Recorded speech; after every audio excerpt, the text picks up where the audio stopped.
একটা page create করার পরে কিন্তু ক্যাটাগরি আমাদের কিন্তু অত্যন্ত গুরুত্বপূর্ণ একটা বিষয়। হ্যালো এভরিওয়ান, আসসালামু আলাইকুম। কেমন আছেন সবাই? আশা করি সবাই ভালো আছেন। অ্যাকচুয়ালি আজকে আপনাদের সামনে এমন একটা বিষয় নিয়ে আলোচনা করব। সেই বিষয়টা হচ্ছে পেজের ক্যাটাগরি সিলেক্ট। আমরা অনেকেই আছি নতুন একটা পেজ ওপেন করার পরে কিন্তু আমরা হচ্ছে ক্যাটাগরি ভুলভাল ক্যাটাগরি দিয়ে ভিডিও আপলোড করি। তার জন্য কিন্তু আমাদের পেজের হচ্ছে রিচ এঙ্গেজমেন্ট সব কিছুই ডাউন থাকে। সো আপনি যদি হচ্ছে সঠিক নিয়মে যদি ক্যাটাগরি সিলেক্ট করেন তাহলে কিন্তু আপনাদের পেজের রিচ এঙ্গেজমেন্ট সব কিছুই কিন্তু বেড়ে যাবে। তো আজকে আপনাদের সামনে এই বিষয় নিয়ে কিছু আলোচনা করব। আমার ভিডিওটা প্রথম থেকে আপনি শেষ পর্যন্ত দেখে যাবেন, ইনশাল্লাহ এখান থেকে আপনি ভালো কিছু জানতে পারবেন। তো আমি আপনাদেরকে ফার্স্ট টাইমে বলবো, আমরা হচ্ছে যখন টেক রিলেটেড হচ্ছে ভিডিও মানে করব বা রিলস ভিডিও আপলোড করব, তো তখন আমাদের ক্যাটাগরি দিতে হবে হচ্ছে ডিজিটাল ক্রিয়েটর। তো অনেকে আছে যে হচ্ছে আমরা ডিজিটাল ক্রিয়েটর দিয়ে হচ্ছে আমরা অনেক মানে মিক্স ভিডিও আপলোড করি, তাহলে কিন্তু আমাদের পেজের রিচ এঙ্গেজমেন্ট কখনোই বাড়বে না। তারপরে হচ্ছে আপনারা যখন আপনি যদি রান্নাবান্না রিলেটেড ভিডিও করেন তাহলে আপনি দিতে পারেন হচ্ছে কুকিং সার্ভিস, তারপরে ফুড অ্যান্ড হচ্ছে ড্রিঙ্কস, তারপরে আরও আদার্স অনেক আছে।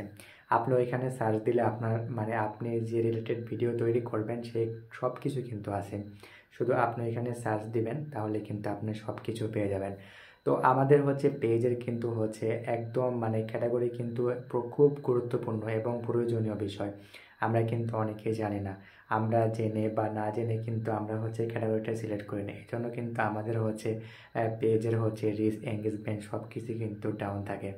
তো আপনি আপনি হচ্ছে একটা পেজ ওপেন করার পরে কিন্তু সেটা আপনি ভালো জানেন যে হচ্ছে আপনি কী বিষয় নিয়ে আপনি ভিডিও তৈরি করবেন, সেই বিষয়টা কিন্তু অবশ্যই আপনার ওইখানে ক্যাটাগরি হিসেবে দিতে হবে।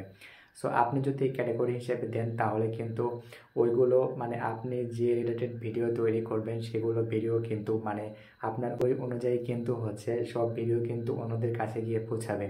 সেখান থেকে কিন্তু আপনার হচ্ছে ভিউজ, আপনার ফলোয়ার্স সব কিছুই কিন্তু বেড়ে যাবে। তো অবশ্যই বুঝতে পারতেছেন যে হচ্ছে একটা পেজের জন্য কিন্তু ক্যাটাগরি কিন্তু অত্যন্ত গুরুত্বপূর্ণ বিষয় পালন করে। আর একটা আমি বলতে চাচ্ছি, অনেকে আছে যে হচ্ছে নিজস্বভাবে ভিডিও তৈরি করে, মানে নিজের সব কিছু পার্সোনালভাবে ভিডিও তৈরি করে। তো তাদেরকে অবশ্যই বলবো আপনারা দিবেন হচ্ছে পার্সোনাল ব্লগ। যদি আপনি নিজের বিষয়ে সবগুলো ভিডিও তৈরি করেন তাহলে পার্সোনাল ব্লগ দিলে কিন্তু আপনার পেজটা তাড়াতাড়ি গ্রো করবে। তো আশা করি আমার মানে কথাটা আপনারা সবাই বুঝতে পারছেন। তারপরে হচ্ছে আরও আছে, যদি আপনারা ব্লগিং করেন তাহলে কিন্তু অবশ্যই আপনার পেজ ক্যাটাগরি ব্লগার দিয়ে দিবেন, তাহলে কিন্তু আপনার পেজের রিচ বেড়ে যাবে। তারপরে অনেকে আছে যে হচ্ছে আমরা মিক্স ভিডিও তৈরি করি, এখানে কিন্তু আপনার অবশ্যই ভিডিও ক্রিয়েটর দিতে হবে। তাছাড়া কিন্তু ভাই আমরা হচ্ছে ধরেন সব মানে টোটাল সবগুলো ভিডিও আমরা সব ভিডিও তৈরি করার পরে আপনার ক্যাটাগরি দিয়ে দিয়ে হচ্ছে পার্সোনাল ব্লগ, এটা কিন্তু হবে না ভাই।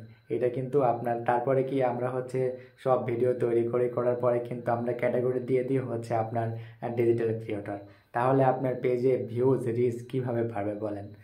সো অবশ্যই কিন্তু আপনার একটা পেজ ওপেন করার সময় কিন্তু খেয়াল রাখতে হবে, মানে এটা কিন্তু ভেরি ভেরি ইম্পর্টেন্ট হচ্ছে আপনার ক্যাটাগরি সিলেক্ট।